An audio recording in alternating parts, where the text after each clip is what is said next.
WWE King and Queen of the Ring, PLE, 3 horrible booking decisions made by WWE and Paul Triple H Levesque. This was a very newsworthy show, and really, for the most part, is a pretty good one at that. I'll admit it. Right from the opening bell to the closing of the bell, there was a story that was being told. And for a Saudi Arabia show, which historically is usually like a freaking house show, these men and women put on some bangers.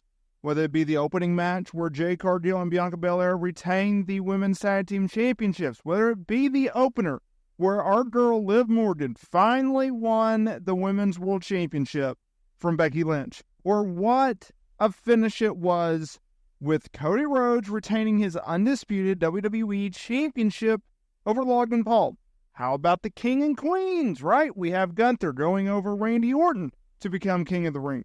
We have Nia Jax going over Lyra Valkyria to win the Queen of the Ring tournament. So, where did they go wrong? Well, that's what this video is all about. And we start things off with the main event. So, look, I thought Logan Paul versus Cody Rhodes was good, but it was overbooked so badly. So freaking badly. And here's why. You knew going in, Logan Paul was going to try to cheat. We knew it. You could bet your check on it. But the problem is, they went overboard with it. It's okay if you do it once, maybe even twice. But instead, what they did was you had Logan Paul, he had outside interference. He had brass knuckles. Okay, so that's one. So what happened was, Cody Rhodes got into it with a supposed planted fan. The referee got rid of this guy. Cody Rhodes helped.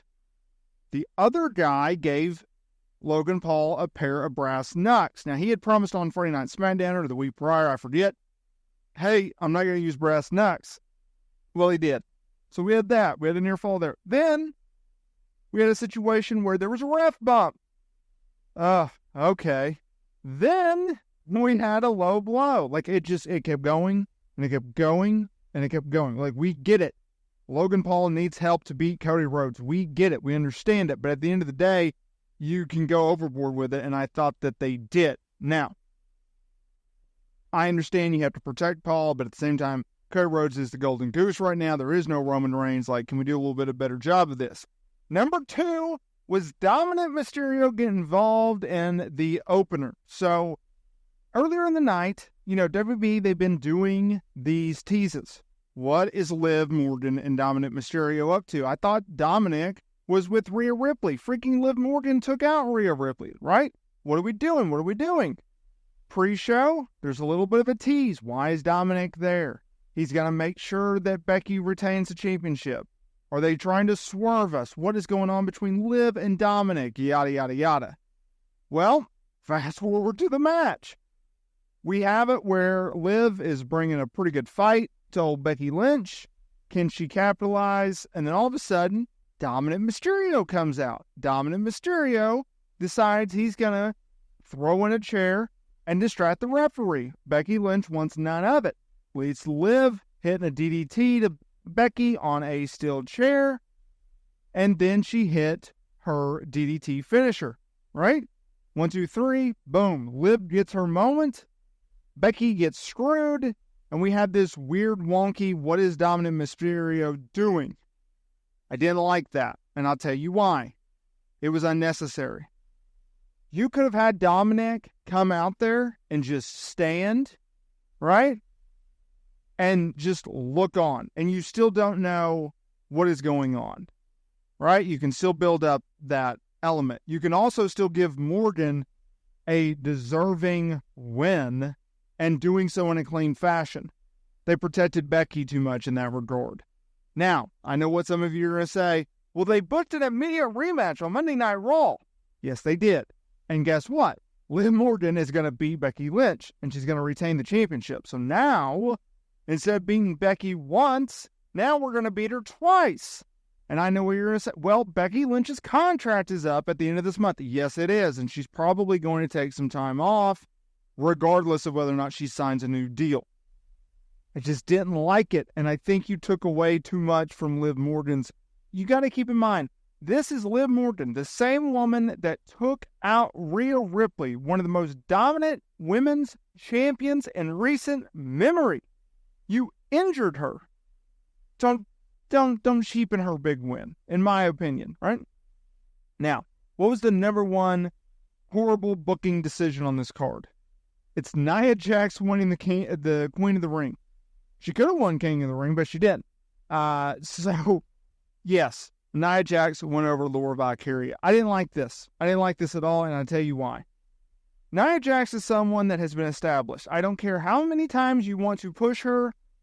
She is not a main event star. She's not a main event star in my eyes. She's not a main event star in your eyes. And she's not even a main event star in the eyes of WWE management and Triple H. Lyra Valkyria, on the other hand, has been constantly pushed, whether it be from NXT to NXT, or NXT UK to NXT, to now to the main roster. She is pushed as a main event star, someone that you should know her name, you should know her moveset, you should know her character, because she is a big freaking deal. That's why. That's why. And you not doing that and having her put over Nia Jax was a waste of her. It was a waste of her. It's not like you're putting her as the champion right away, okay?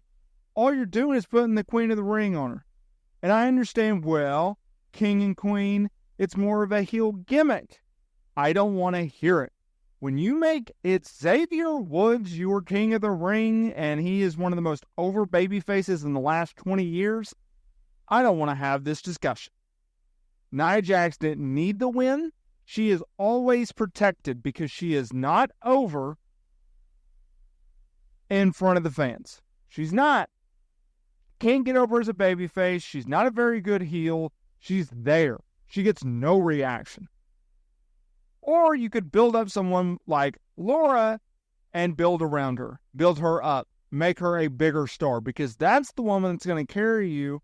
That's the woman that's going to be around. That's the woman who's going to be a top player, a main event star for you for the next 10 years, who can work with anyone, who is over, and who can get other people over. This is the wrestling business, okay? This is not the traditional business. So, in my opinion, that was a major, major knock by them. That was a major mistake by them. I did not like that. I totally agree with Gunther going over, winning King of the Ring. I thought him and Randy Orton put on a absolute banger. There was so much high expectations for this match. It was a first of its kind between them. They had never touched. I don't think they had touched in a tag team match, but obviously this was their first singles match. Either way, I think WWE did a very good job on this show outside of these 3 booking decisions.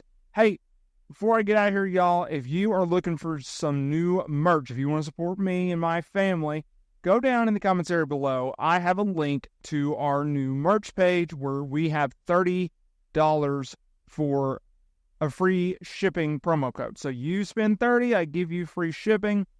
T-shirts are expensive. Did you know that? Anyways, I will see y'all in the next video.